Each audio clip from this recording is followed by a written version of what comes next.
ya. Cuman saya belum set public. Mudah-mudahan setelah ini bisa saya set public. Nah, untuk materi hari ini kita materi yang ketujuh ya, soft switch. Apa itu soft switch? Nah, eh,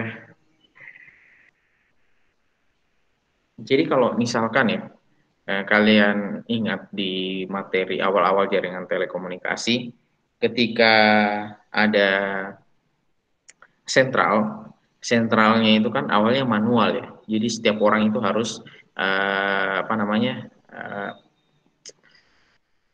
connect kabelnya ke apa namanya ke panel tertentu, tujuannya untuk menghubungkan dari satu user ke user yang lain. Kemudian muncullah yang sifatnya mekanik, setelah itu jadi elektronik ya. Kemudian kita kenal istilahnya circuit based. Nah, sentral-sentral yang seperti ini tentu dia memiliki banyak kekurangan ya, banyak kekurangan. Nah, sentral juga disebut dengan istilahnya itu switch. Ya, jadi kalau kita bilang sentral, sentral telepon, switch itu semuanya sama. Nah, muncullah generasi baru sentral atau generasi barunya switch. Apa itu generasi barunya switch? Jadi generasi barunya switch itu disebut dengan apa? Soft switch. Jadi di sini dikatakan bahwa soft switch merupakan istilah umum untuk pendekatan baru terhadap switching telepon, punya kemampuan menghadapi semua kekurangan dari switch sentral telepon lokal yang tradisional.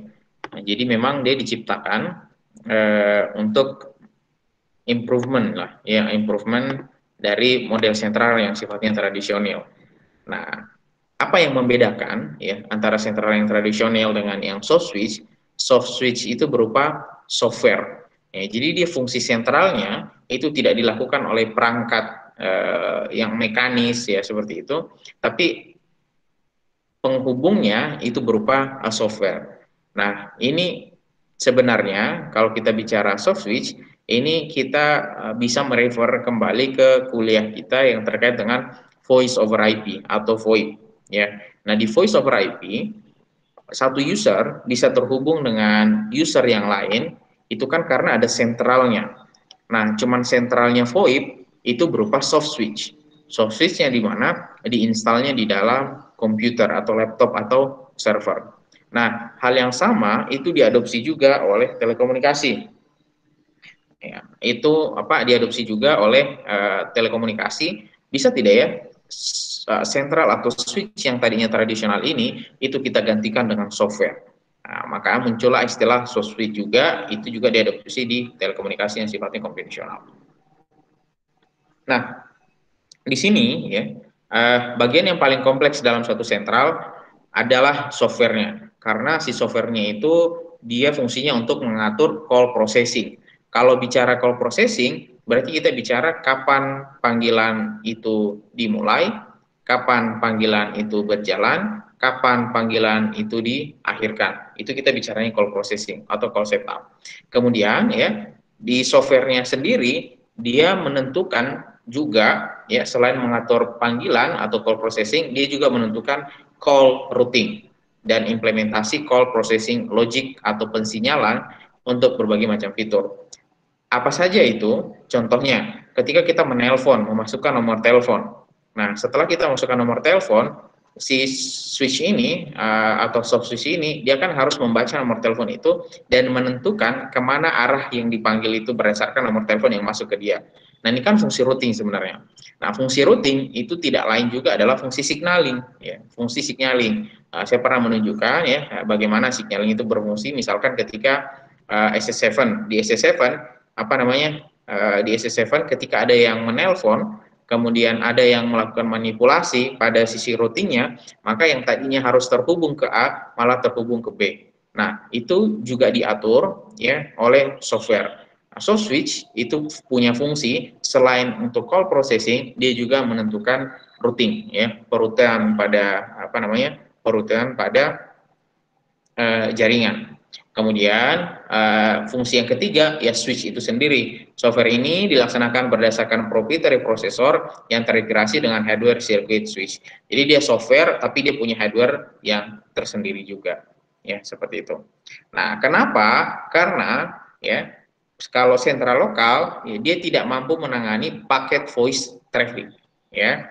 Nah, jadi kalau kita yang tradisional itu kan dia bukan sistem paket ya, dia TDM, time division multiplexing gitu, atau multiplexingnya tradisional. Nah, sedangkan generasi masa depannya telekomunikasi, ya, generasi hari inilah, itu kan semuanya sudah dirubah tuh menjadi paket-paket. Nah, pakai kalau dia sudah kondisinya berupa paket voice-nya, ya, jadi traffic voice-nya berupa paket, maka dia tidak bisa dilewatkan oleh sentral lokal. Nah, tentu ini menjadi hambatan ketika jaringan telekomunikasi mau migrasi ke jaringan yang sifatnya voice over IP atau VoIP. Nah, alasan inilah makanya makanya alasan inilah yang membuat kenapa sentral itu beralih ke soft switch. Seperti itu. Nah, ini penjelasan yang lain ya. Ini penjelasan yang lain. Kenapa kita butuh soft switch? Ini model circuit switch ya, generasi yang tradisional. Pertama, solusi berasal dari satu vendor yang menyediakan fungsi dalam satu box yang proprietary, software, hardware, dan aplikasi. Kemudian, perangkat tersebut dikunci oleh vendor sehingga pengembang tidak dapat berinovasi di mana biaya pemeliharaan dan implementasinya cukup tinggi. Jadi ini memang kendala nih. Jadi nanti kalau ada istilahnya vendor based. Kalau dia produknya Huawei, maka belakang-belakangnya itu juga semuanya harus Huawei. Nah, tentu cost-nya ini akan sangat mahal. Ditambah kalau rusak, kita tidak bisa memperbaiki karena kita tidak mengerti isinya. Konsekuensinya kita harus panggil vendor lagi. Nah, tentu ini punya banyak kekurangan lah gitu, terutama dari segi cost.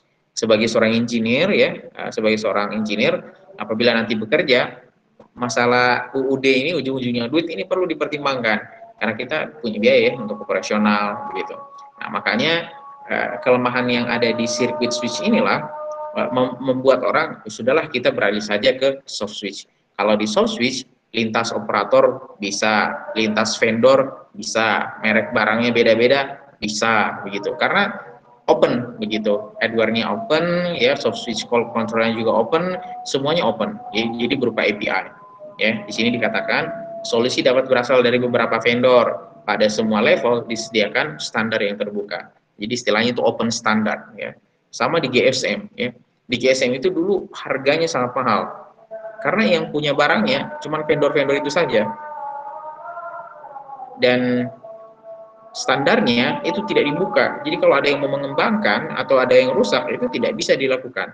Tidak bisa ada inovasi di sana. Akhirnya orang membuat, kita bikinlah standar BTS sendiri yang GSM. Maka muncullah yang namanya Open BTS. Bahkan 5G, 4G, ya, mulai dari 4G, 5G itu cenderung terbuka semuanya. Jadi biar tidak bergantung, ya, biar para operator ini tidak lagi bergantung kepada satu operator. Jadi kalau pakai satu ujungnya merek X, ujung yang lainnya pakai merek Y, merek A, merek B, itu tidak masalah. Ya, dikenalnya dengan istilah open run misalkan, itu yang termasuk hype hari ini.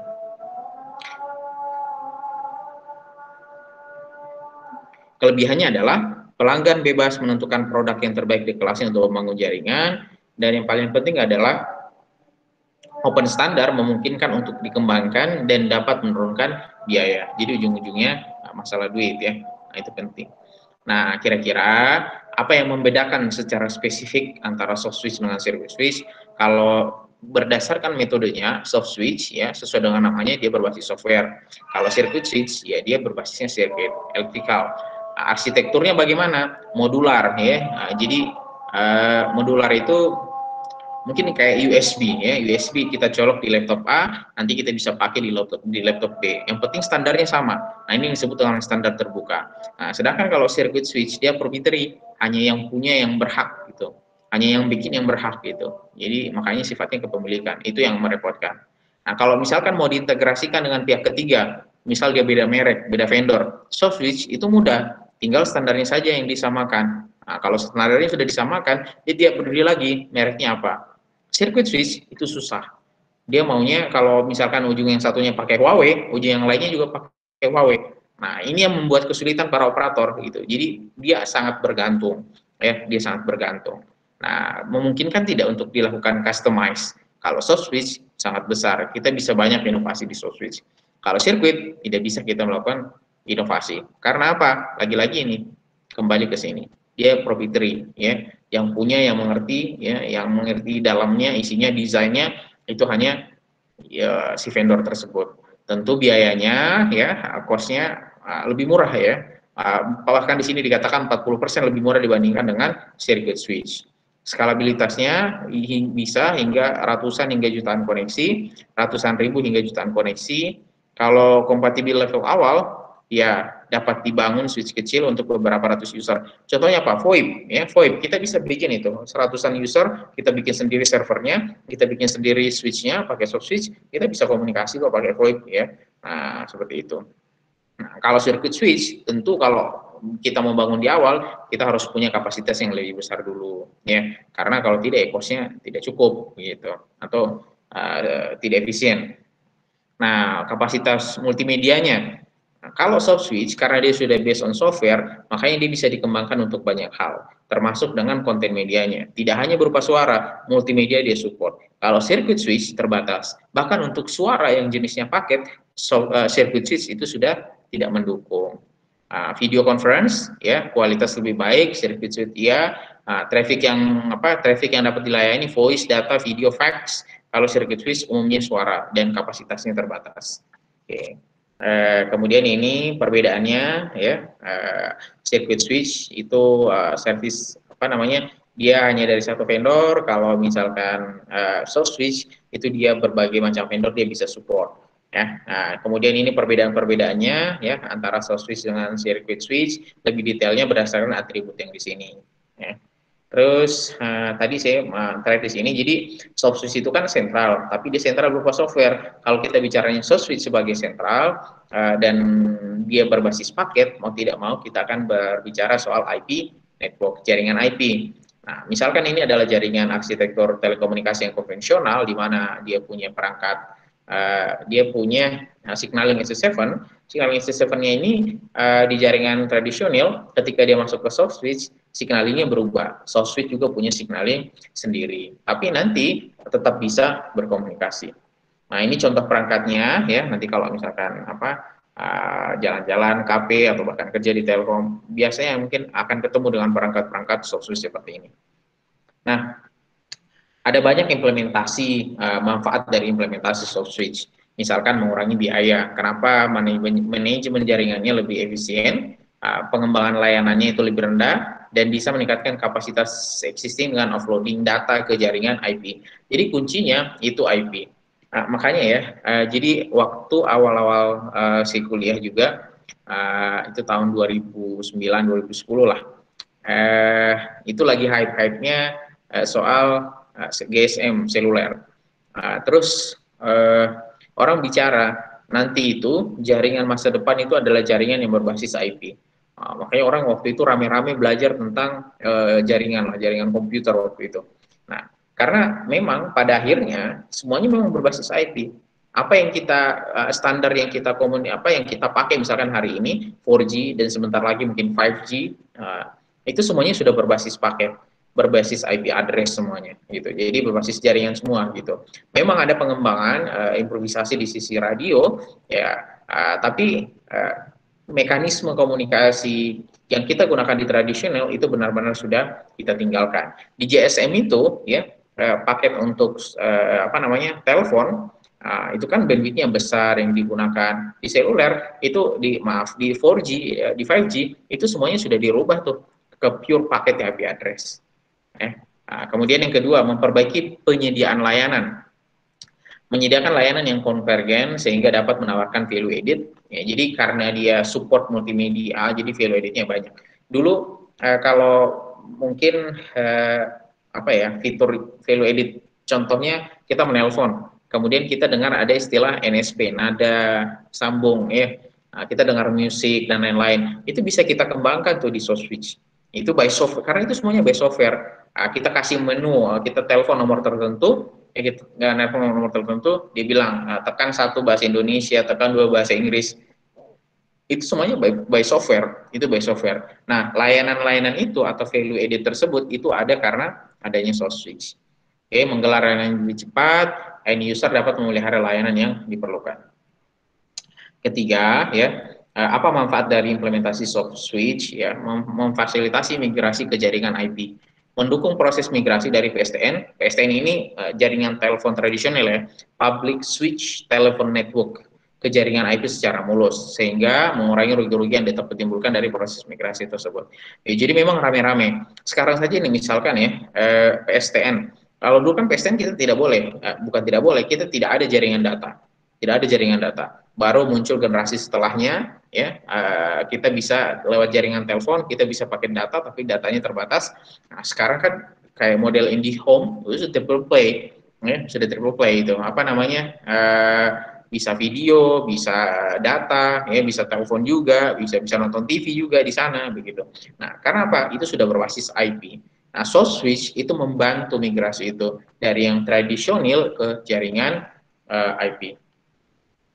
Evolusi jaringan dan layanan menggunakan arsitektur terbuka dan terdistribusi diharapkan dapat mengurangi dominasi ketergantungan pada pihak-pihak tertentu. Ini kita tadi bahas ya. Jadi orang dulu menciptakan teknologi ya, ketika standar sudah ditetapkan ya. Kemudian masing-masing vendor itu bikin teknologinya sendiri. Mereka sengaja bikin supaya dia tidak bisa connect dengan yang lain. Tujuannya apa? Ya, supaya kita pakai punya dia perangkat dia terus, pakai vendor dia terus. Nah, nanti kalau misalkan error atau ada yang rusak, kita nelfon lagi mereka, mengeluarkan lagi kos tambahan. Nah, ini tentu jadi problem, terutama dari sisi cost ya. Kalau dari sisi apa namanya bisnis, tentu costnya ini akan lebih besar gitu ya. Itu mungkin apa namanya kendala dari apa traditional switch, makanya dia diganti ke soft switch. Nah, ada beberapa skenario ya, ada beberapa skenario yang bisa terjadi ketika soft switch sudah diimplementasikan. Pertama, orang bisa menelpon dari telepon analog ke telepon analog tapi via IP. Nah, dia menggunakan yang disebut dengan class 4 soft switch. Jadi misalkan ya, ini skenario yang pertama, teleponnya analog ya, dia mau telepon ke analog. Nah, dia bisa pakai sentral biasa, Tapi kalau dia mau lewat via IP network, ya, maka nanti dia punya gateway.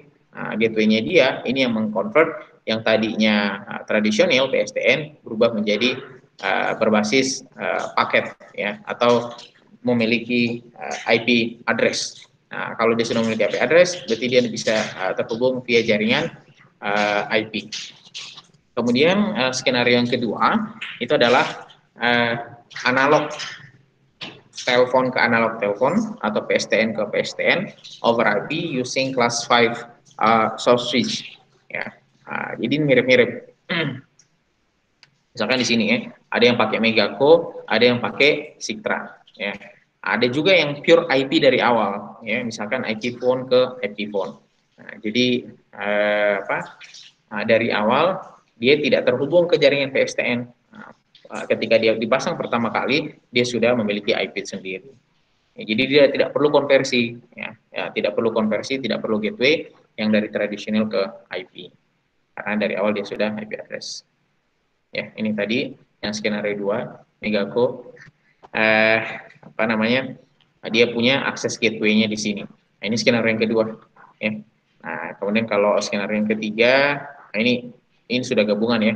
Skenario yang ketiganya ini nih, ya, SIP ya dengan SIP phone. Nah, contohnya ketika kalian praktikum VoIP. Nah, ketika kalian praktikum VoIP, usernya itu kan adanya di mana namanya? Usernya itu kan adanya di laptop ya, atau di PC. Nah, itu berupa aplikasi tuh. Teleponnya berupa aplikasi. Nah, sama halnya misalnya kita pakai WhatsApp gitu. Kemudian pakai Skype ya dan semacamnya. Itu kan bukan nomor telepon sebenarnya. User itu diidentifikasikan dengan IP address ya, seperti itu. Oke, ini tadi review ya.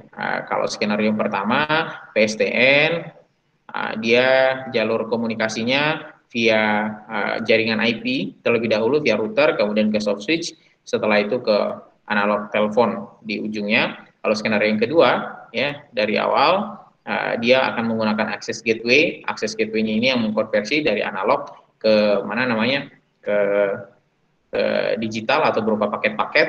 Nah, ke soft switch, baru setelah itu ke telepon analog lagi dengan terlebih dahulu via gateway. Ini skenario ketiga, SIP phone dengan SIP phone. Nah, apa saja layanannya yang bisa ditawarkan oleh soft switch? Misalkan yang pertama adalah voice VPN. Layanan yang menyediakan voice VPN bagi pelanggan secara aman dan private untuk menyalurkan traffic voice internal pelanggan maupun perangkat pelanggan terpisah pada beberapa lokasi. Jadi kalau ada nanti, saya nggak tahu ya, kalau misalkan nanti kalian udah masanya KP, kalau misalkan kalian ke daerah, misalkan KP-nya di kantor Telkom di daerah, kita untuk menyadap ya, mendengarkan percakapan orang lain, kalau dia masih pakai teknologi konvensional waktu itu, ya kita cukup datang ke ruangan MDF, Main Distribution Frame, itu blok yang pertama setelah dari sentral. Nah, kita tinggal colok dua kabel ya ke dalam apa rak-rak itu, susunan setiap user, kita colokkan dua kabel itu, masukkan ke pesawat telepon, kita bisa dengar percakapannya orang lain. Jadi sama sekali tidak ada enkripsi itu di sana. Nah, soft switch karena dia sudah berbasis paket ya, maka memungkinkan kita bikin semacam virtual private network gitu. Jadi yang bisa connect hanya orang-orang yang ada di dalam jaringan kita sendiri. Jadi orang lain itu tidak bisa dengarkan percakapan kita. Ya, itu disebutnya voice virtual private network. Kemudian ada virtual PBX. Virtual PBX ini adalah fitur memungkinkan membentuk grup pelanggan sebagaimana dalam sistem PBX tanpa dibatasi oleh lokasi. Contohnya apa? Misalkan di hotel. Di hotel itu ada sentralnya tapi sentralnya kecil.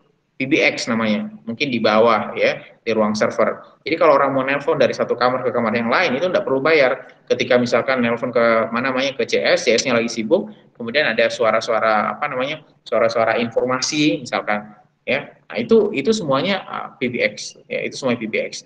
Kemudian kita mau telepon dikasih ekstensinya nomor berapa, kalau saya bisa diarahkan tidak ke bagian security, oh ekstensinya ini, bisa diarahkan ke apa namanya cleaning service misalkan, oh ekstensinya nomornya 00 misalkan. Nah, fitur-fitur itu adanya di mana? Itu karena dia menggunakan soft switch. Di circuit switch itu agak susah dilakukan seperti itu. Kemudian ya layanan soft switch yang lain, misalkan panggilan prabayar ya, prepaid service. Kemudian ada web based service tentu ya. Jadi kalau misalkan sudah tersedia berupa paket, maka ya web based service bisa dilakukan ya. Dulu ini spesial ya, dulu ini spesial. Nah, jadi kalau orang yang merasakan peralihan dari telepon yang tradisional ke paket switch ya, ke telepon paket gitu, ini sesuatu yang baru mungkin zaman itu. Tapi kalau sekarang kan tidak ya, kita pasang telepon sudah langsung bisa internet gitu, permanen gitu. Pasang IndiHome misalkan ya, sudah bernomor telepon kita langsung bisa browsing gitu. Jadi bukan hal yang baru sebenarnya. Nah, tapi itu hal yang signifikan dahulunya gitu. Nah, contoh layanan yang lain itu ada Unified Messaging Service, layanan yang memungkinkan pelanggan mengirim menerima pesan pihak penyedia konten, bisa berupa teks, voice maupun multimedia dengan berbagai macam kandungan isinya. Ya, semuanya yang kita lakukan hari ini kan begitu ya. Multimedia conferencing, kita sekarang malah online meeting gitu. Jadi ya zaman itu waktu pertama kali ini mungkin spesial gitu. Nah, tapi secara prinsip adalah berarti yang kita gunakan sekarang ini apa? Ya semuanya sudah soft switch. Jawabannya semua soft switch. Nah, soft switch itu tidak bisa berdiri sendiri. Dia butuh protokol pendukung. Sebagaimana di jaringan tradisional ada beberapa protokol-protokolnya, ada SC7 dan lain sebagainya. Nah, tentu di soft switch dia juga punya protokol pendukung. Apa itu? Disebutnya dengan SIGTRAN. Apa itu SIGTRAN? Ya, itu singkatan dari Signaling Transport, merupakan standar Internet Engineering Task Force. Ini yang membuat standar tersebut merupakan turunan dari SC7 ya. Nah, kalau bingung SC7 apa, bisa mereview ke materi sebelumnya. Nah, intinya dia adalah signaling. Ya. Protokol ini mendukung aplikasi yang sama, manajemen panggilan seperti SC7, jadi identik dengan SC7, tapi bedanya apa? Dia juga support yang transport internet protokol atau support transport IP. Disebutnya dengan apa? Nama protokolnya yang support dengan IP, namanya SCTP, String Control Transmission Protocol. Oke, daripada TCP maupun UDP. Jadi kan orang kirim paket data itu bisa jadi pakai TCP, mekanismenya transportnya bisa pakai UDP. Nah, tapi ya khusus untuk di soft switch yang mirip dengan V7 itu ada tambahannya, namanya SCTP atau Stream Control Transmission Protocol. Nanti kita akan lihat bedanya apa ya, nanti kita akan lihat. Nah, SIGTRAN dan gateway-nya dia memiliki SCTP ya, Support Transport Node. Prinsipnya adalah menghubungkan antara node dengan node di dalam SS7. Nah, jadi kalau kita merefer ke materi SS7 sebelumnya, ada istilahnya node, ada istilahnya gateway ya. Nah, prinsipnya sama. Ya, karena tadi SS7 karena SIGTRAN itu adalah turunan dari SS7, maka yang dihubungkan juga sama ya, signaling gateway antara signaling gateway dengan media gateway dan media gateway controller. Nah, ini contohnya ya. Nah, ini contohnya. Ini S7 nih, ada signaling gateway, ini media gateway controller. Ini IP networknya. Jadi semua berbasis apa namanya? Semua yang semua yang connect ke sini itu sudah berbasis IP. Nah, signaling gateway-nya ini sebagai interface. Nah, SS7 kan signaling yang bukan berbasis paket, bukan berbasis IP. Nah, supaya signalingnya bisa terhubung ke jaringan IP network, ke jaringan IP, mau tidak mau dia harus punya gateway. Gateway-nya apa? Namanya signaling gateway. Ya. Nah, voice misalkan, suaranya kan tidak berbasis paket-paket itu kalau di circuit switch. Nah, tentu supaya dia terhubung ke jaringan IP network, dia harus punya gateway. Gateway-nya adalah disebutnya dengan media gateway. Oke, ini layer-layernya ya, ada 3 layer, ada 3 komponen penting di dalam framework ini. Pertama ya, set adaptation layer, melakukan ya, dia bisa support protokol signaling telepon yang primitif ya, telepon tradisional yang ini adaptation layer. Kemudian common transfer protocol memenuhi requirement transport signaling telepon ya. Nah, jadi ini buat signaling teleponnya. Kemudian baru dia beralih ke layer yang selanjutnya itu soal IP network protokol ya. Jadi tadi yang tradisional nanti pindah ke bawah ini sudah menjadi jaringan yang berbasis IP. Nah, proses perubahannya seperti inilah kira-kira ya. Nah, jadi kalau misalkan di sini dikatakan MTP1 dan MTP2 layer in traditional SS7 stack left, ini SS7 nih yang lama.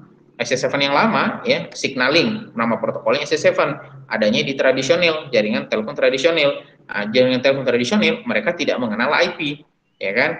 Nah, bagaimana signaling yang sudah mengenal IP, ya itu penggantinya SS7, itulah yang diganti menjadi SIGTRAN. Nah, SIGTRAN bentuknya bagaimana? Yang seperti ini.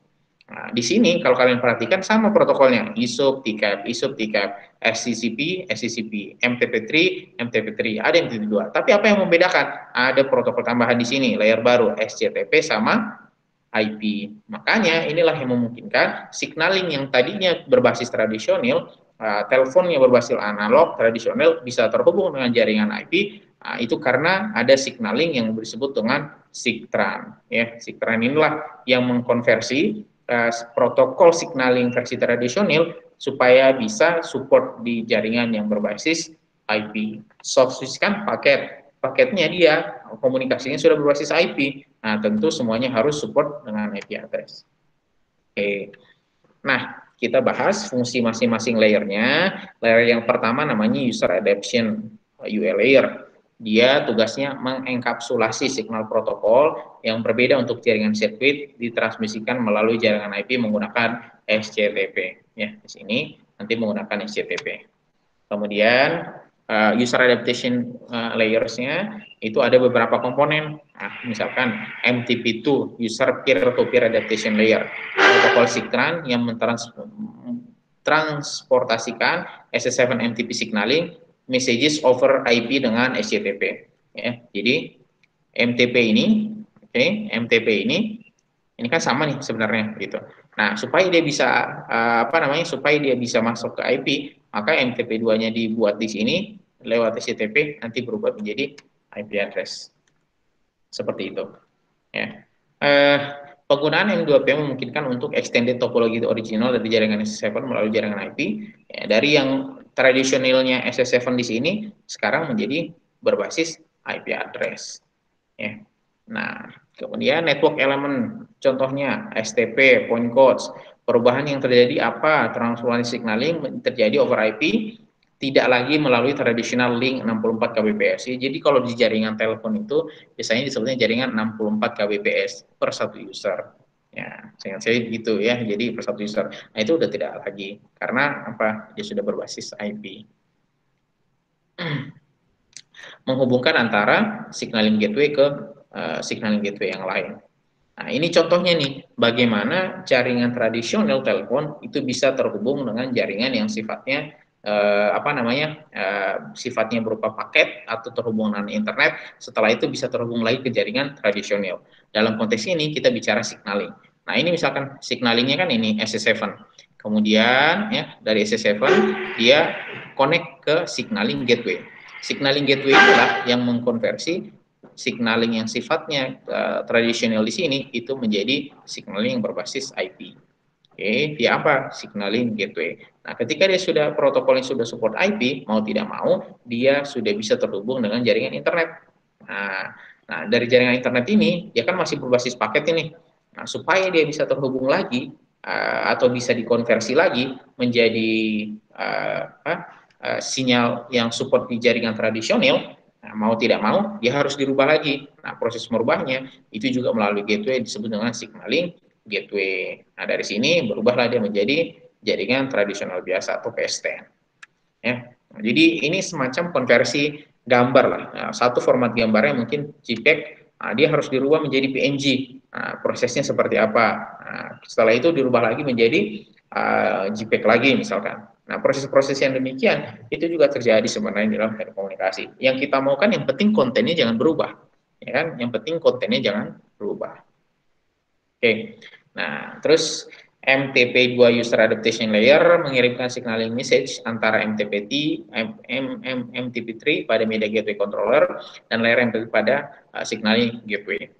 Bekerja secara client server di mana Media Gateway Controller yakni IP node sebagai client dan signaling gateway sebagai server. Nah, ini maksudnya bagaimana? Nah, ini kita harus merefer ke sini.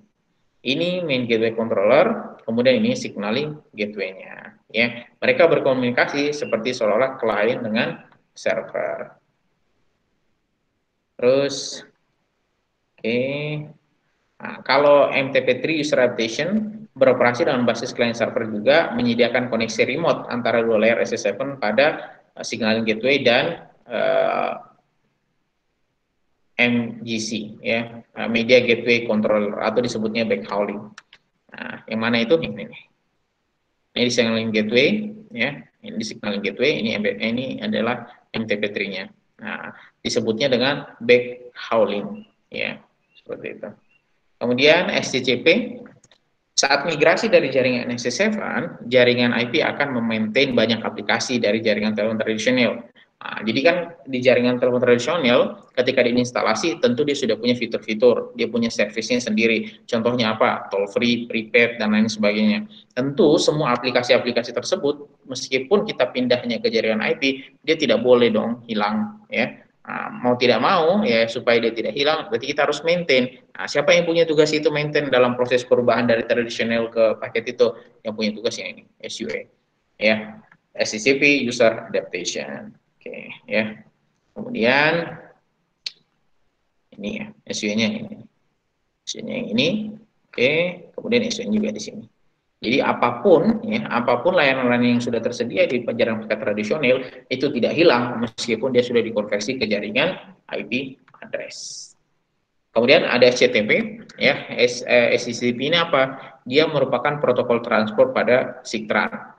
Ya, jadi kalau di jaringan data tadi kita mengenal ada TCP, ada UDP. Nah, ternyata khusus untuk signaling itu dibuat lagi satu protokol yang baru. Namanya apa? SCTP atau SCTP. Itu Stream Control Transmission Protocol. Nah, di sini dikatakan memungkinkan sinyal carrier menggunakan infrastruktur IP untuk mentransmisikan SS7. Jadi prinsipnya adalah SS7 masuk ke dalam jaringan IP. Nah, kenapa dipilihnya SCTP?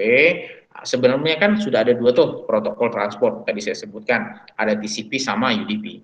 Namun problemnya adalah UDP itu tidak memenuhi syarat dasar, yaitu reliability. Reliability itu apa? Jadi kalau UDP itu, ya kalau kita refer ke materi kita sebelumnya terkait dengan voice over IP atau VoIP, UDP itu kan dipakai untuk mengirim media. Karena kita maunya kalau kita kirim suara, yang penting sampai. Nah, kalau misalkan error, ya jangan dikirim lagi. ya mungkin di sana akan kehilangan suara beberapa saat, setelah itu akan muncul suara yang susulan. Karena itu UDP dia. UDP itu tidak peduli, pokoknya saya kirim, kalau error pokoknya saya kirim, saya nggak peduli. Kalau TCP beda, TCP itu kita kirim sampai di penerima, penerima bilang ini error, maka TCP akan kirim ulang paketnya. Nah, kalau misalkan kirimnya berupa suara, itu pasti akan sangat apa namanya? Pasti akan sangat membingungkan dan kualitasnya akan sangat jelek gitu. Karena kalau suaranya jadi berulang-ulang misalkan, bahkan percakapan kita tidak akan selesai-selesai hanya karena kualitas jaringan jadi buruk. Kalau UDP kan tidak. Ya paling kita putus suaranya, tapi suara kita masih tetap lanjut setelah itu. Nah, karena dia menggunakan UDP. Jadi kirim, nggak peduli. Kalau TCP, kirim, terima nggak? Oh, saya nggak terima nih. Oke, saya kirim ulang. Terima nggak? Saya nggak kirim ulang nih. Kirim lagi. Nah, kalau misalkan seperti itu, menterinya akan lama, ya. Nah, jadi secara reliability itu tidak memenuhi UDP itu. TCP memenuhi karena kualitasnya jadi bagus kan kalau TCP. Tapi problemnya adalah kalau seperti itu dikirim ketika ada error dikirim ulang, ada error dikirim ulang. Nanti akan jadi problem ada paketnya akan delay, ya kan? Paket itu akan delay. Nah, tentu kalau paketnya delay, kalau bicaranya transmission itu akan menjadi masalah kalau delaynya terlalu besar. Ya. Maka dibuatlah satu protokol yang baru. Bisa tidak ya kita bicara kombinasi, dia reliable, ya dia reliable, tapi delaynya kecil, jangan besar-besar banget, jangan besar-besar kali lah, misalkan gitu ya. Nah, dibuatlah yang disebut dengan Stream Control Transmission Protocol. Cara kerjanya dia bagaimana? Ya, ini contohnya. Misalkan Oke, misalkan string menyediakan kemampuan untuk mengirim message yang independen antara satu sama yang lain. Jadi yang dilakukan adalah, kalau misalkan kalian perhatikan di TCP kita kirim paket satu, dikirim paket itu satu. Setelah itu kirim dua. Ketika dua error, nanti kirim lagi dua. Dua masih error, kirim lagi dua. Dua masih error, kirim lagi dua. Oke, nah sedangkan kalau di SCTP ya SCTP ini atau SCTP kirim satu, oke, dua dikirim error, nggak masalah lah, abaikan, kirim lagi tiga, kirim lagi empat, kirim lagi lima. Jadi mereka itu independen antara satu dengan yang lain. Jadi kalau sistem kan dia modelnya serial tuh, kalian nunggu dulu nih, yang depan dulu dikirim, nah, dikirim dia. Setelah dikirim, oke diterima, sip, saya kirim yang dua ya, dua diterima, sip, saya kirim yang tiga ya. Nah, setelah dikirim yang tiga, terima, oh tidak, saya kirim lagi tiga. Terima tidak, oh saya kirim lagi yang tiga. Begitu seterusnya. TCP itu seperti itu. Kalau STTP tidak, ya. Ini yang menjadi kelebihan dari STTP. Oke. Nah, konsepnya ya tadi dikatakan dia independen satu sama lain, ya, dia independen satu sama lain dan karenanya ya, karena dia independen satu sama lain, berarti kan tidak bergantung, tidak saling menunggu. Yang itu bisa dilakukan karena dia mengadopsi yang disebut dengan multiple stream concept, ya, multiple stream concept. Jadi dia dikirim kita istilahkan paralel gitu. Jadi istilahkan dengan paralel. Kalau UDP ya, kalau misalkan di sini ada satu lagi misalkan UDP itu ya dikirim, misalkan satu dikirim diterima, oke, dua dikirim diterima, oke, tiga dikirim error, empat langsung dikirim. Tapi ada antrian tuh di situ tuh. Kita harus menunggu dulu paket-paket yang di depan, kirim satu dulu, kirim dua dulu, kirim tiga dulu, kirim empat dulu. Nah, kalau CTP tidak, masing-masing itu jalan masing-masing gitu. Masing-masing paketnya dia jalan sendiri. Makanya hal itu bisa dilakukan karena dia mengadopsi multiple stream concept. Nah, jadi ketika mengirim itu dikirimnya dipecah-pecah, dikirim secara bersamaan. Jadi kalau satu error ya tidak masalah, itu tidak akan membuat antrian bagi paket-paket yang lainnya. Oke, nah, seperti itu mungkin ya untuk materi hari ini terkait dengan apa namanya, terkait dengan soft switch. Ya. Jadi kita mengenal konsep soft switch adalah sentral yang dibuat software ya atau disoftwarekan si sentralnya, kemudian ketika sentralnya dibuat software atau dibuat soft switch, tentu ada konsekuensi di dalam transport maupun signalingnya jaringan telepon tradisional. Nah, tentu ya karena ada problem di sana harus dibuatkan solusinya. Solusinya apa? Dibuatlah protokol yang baru yang bisa mensupport konversi dari SS7 ke jaringan IP, mengkonversi dari media yang tradisional ke jaringan berbasis paket. Ada yang namanya CTP lah, ya, M2PP dan sebagainya. Ya, seperti itu. Mudah-mudahan jelas. Kira-kira ada yang mau didiskusikan? Kalau tidak ada, ya mungkin saya akan akhirkan. Cukup?